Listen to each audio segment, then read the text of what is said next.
श्रोते हो नमस्ते. श्रोते हो, आज आपल्यासाठी सुंदर अशी एक कथा घेऊन आलोय. कथेचं नाव आहे कर्तव्य. बाजारातल्या कोपऱ्यात बसून गजू आपलं नेहमीचं चपला बूट शिवण्याचं काम करत होता.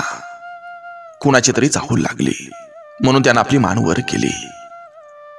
अरे, ही चप्पल शिवायची. समोरची व्यक्ती त्याला ओळखीची वाटली. सर, तुम्ही जोशी सर ना? त्यानं विचारलं.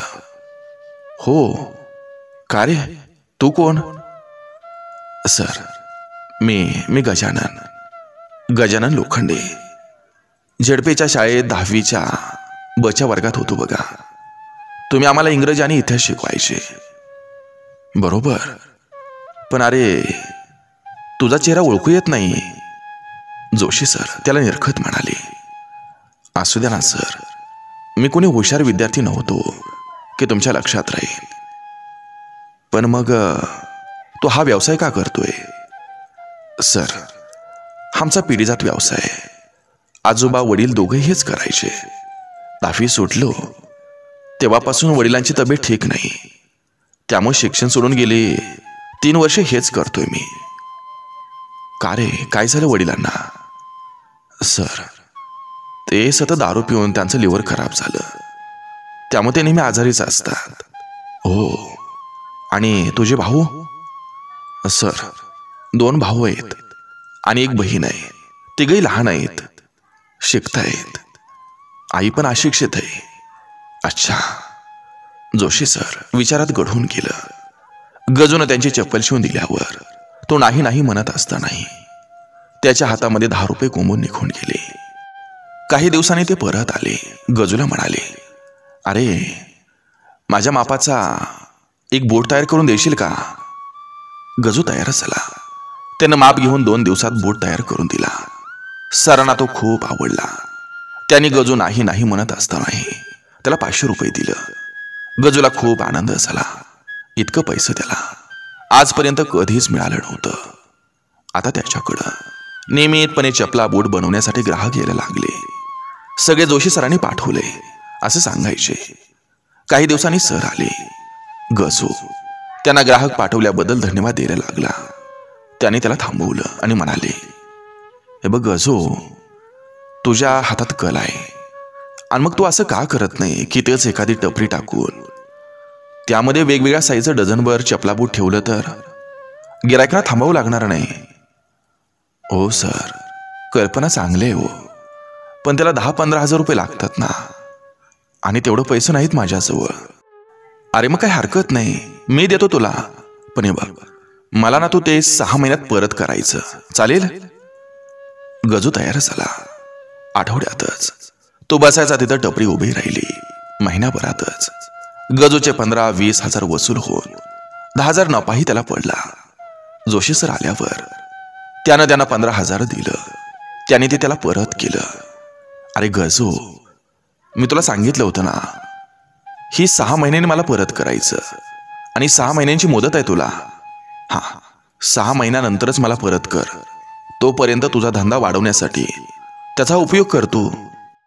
गजूचा आता उत्साह वाढला होता. त्यानं जास्त माल ठेवायला सुरुवात केली. उत्तम दर्जा आणि कमी किमतीमुळं त्याच्या टपरीवर खूप गर्दी व्हायला लागली. आता त्याला वेळ पुरेनासा झाला. 6 महिन्यांनी सर आले. गजूच्या चेहऱ्यावर आनंद आणि आत्मविश्वास फुलून आला होता.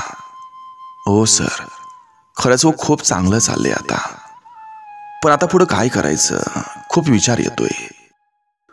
हे बघ गजू, आता तू चांगल्या मार्केटमध्ये दुकान भाड्यानं घ्यायचं आणि तिथं हे सगळं शिफ्ट करायचं. मी पाहून ठेवले दुकान अगदी मोक्याच्या ठिकाणी. आणि हो, स्मॉल स्केल इंडस्ट्रीसाठी हे कर्ज मिळते ना, ते तुला मी मिळवून देतो. MIDC मध्ये फॅक्टरी टाकून दे. काय फॅक्टरी? गजू थरारला.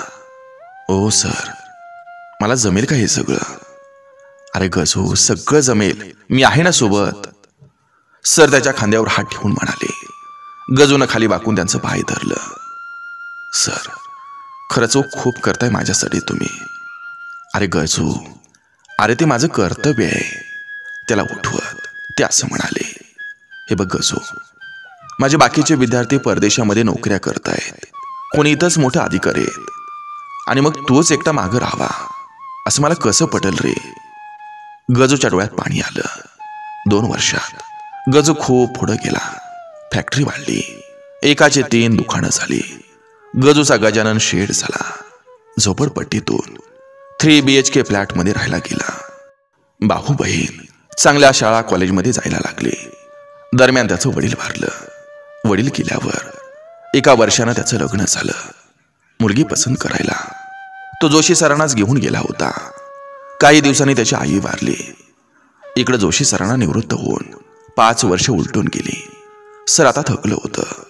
त्यांच्या मुलाने इंग्लंडमध्ये स्थायिक होण्याचा निर्णय घेतला होता. मुलगी अगोदरच ऑस्ट्रेलियात स्थायिक होती, त्यामुळे सर दुःखी होतं. त्यात त्यांच्या पत्नीची तब्येतही आजकाल ठीक नसायची. एक दिवस सरांची पत्नी गेल्याचा संदेश गजूला मिळाला.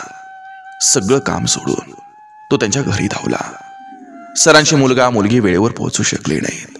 ते येण्या अगोदरच अंत्यविधी पार पाडावा लागला. पण गजूनं सरांना कोणतीच कमतरता तर जाणवू दिलीच नाही.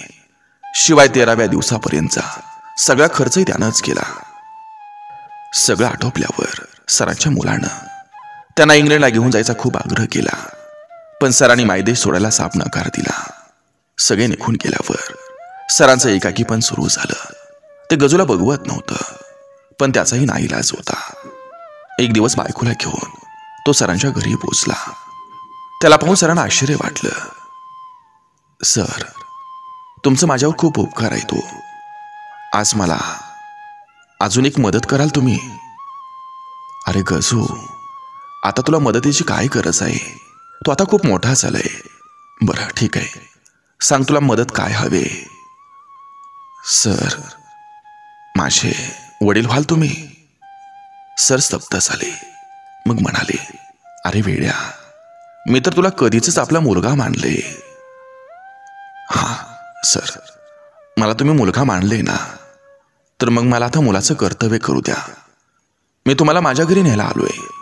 तुमचं उरलेलं आयुष्य तिथंच काढावं अशी माझी तुम्हाला विनंती आहे.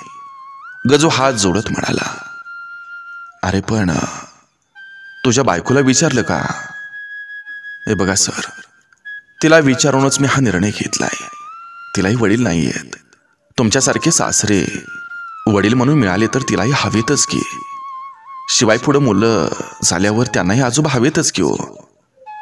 बघ बुवा, म्हातारपण वाईट असतं. मी आजारी पडलो तर तुला असे सगळं करावं लागेल. अहो सर, अहो मुलगा म्हटले की ते सगळं करणं आलंच ना. सर, तो सारासार विचार करून मी आलो इथं. सर विचारात पडले. मग म्हणाले, बरं ठीक आहे, येतो. पण माझी एक अट आहे. मला तू सर म्हणायचं नाही. हे बघा सर, मी माझ्या वडिलांना अण्णा म्हणायचो. तुम्हाला तेच म्हणेन. सर मोकळेपणानं हसले. बरं गजू, अजून एक अट आहे. तुझ्यासारखे अनेक गजू आहेत ज्यांना मदतीची गरज आहे. त्यांना गजानन शेठ व्हायला मला मदत करायची आहे. गजूला गैफरून आलं. त्यानं सरांना मिठी मारली. दोघंही बराच वेळपर्यंत रडत होते.